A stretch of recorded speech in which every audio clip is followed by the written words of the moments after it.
ഇന്നലെ വൈകിട്ട് വന്ന് കപ്പയും കാന്താരിയൊക്കെ പറിക്കാം നോക്കാം എന്നൊക്കെ കരുതി വന്നതാണ് കേട്ടോ. എന്തായാലും കുറച്ചുകൂടെ മൂക്കട്ടെന്ന് കരുതി വെച്ചേച്ച് പോയി. രാത്രി പന്നി വന്ന് കൊണ്ടുപോയി. നമ്മൾ കണ്ടപ്പോഴത്തേക്കും പന്നി മാനത്ത് കണ്ടു. നമ്മൾ മനസ്സിൽ വിചാരിക്കുമ്പോഴേ എല്ലാം പോയിട്ടോ. ഒരുപാട് കപ്പയുണ്ടായിരുന്നു. ഒരു 5-6 ചുവടോളം നശിപ്പിച്ചു. ചേമ്പും പോയിട്ടോ. ചേമ്പ് നമുക്ക് ഒരു വിത്ത് പോലും കിട്ടിയിട്ടില്ല, എല്ലാം പോയിട്ടുണ്ട്. കപ്പ ഒരു ചുവടാട്ടോ പറിച്ചത്. അതിൻ്റെ ഒരു വീഡിയോ നമ്മൾ ഇതിന് മുൻപ് ഇട്ടിട്ടുണ്ട് കേട്ടോ. നല്ല അടച്ചുറപ്പോട് കൂടിയായിരുന്നെങ്കിലും എങ്ങനെ കയറിയെന്ന് അറിയത്തില്ല കേട്ടോ. മുള്ളം പന്നിയല്ല, വലിയ പന്നിയാണ്. അതാണ് ഇത്രയും നശിപ്പിച്ചത്. മുള്ളം പന്നിയാണെങ്കിൽ ഒന്ന് കുത്തിയിട്ടങ്ങ് പോകുകയുള്ളൂ കേട്ടോ. ഇത് കുത്തിയിടുകയും ചെയ്തു, ആശാൻ അത് കഴിച്ചു പോവുകയും ചെയ്തു. ഒന്നും കിട്ടിയില്ല കേട്ടോ. എല്ലാം ഇങ്ങനെ കിടക്കുന്ന കാണുമ്പോൾ ആകെ ഒരു സങ്കടം. ഏതായാലും നമ്മൾ ഇത്രയും കഷ്ടപ്പെട്ടതല്ലായിരുന്നോ.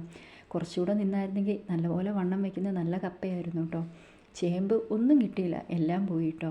ഒരു 2 ചുവട് മാത്രം ചേമ്പ് അവിടെ നിൽക്കുന്നുണ്ട്. ബാക്കി ഇതാ എല്ലാം ഇതേപോലെ ആക്കിയിട്ടിട്ടുണ്ട് കേട്ടോ. പിള്ളേരെയൊക്കെ സ്കൂളിൽ വിട്ട് വന്നതിന് ശേഷം കേട്ടോ പറമ്പിലേക്ക് ഇറങ്ങിയത്. രാവിലെ നേരമില്ലല്ലോ. ഇതേപോലെ കാണട്ടോ എല്ലാം കിടക്കുന്നത്.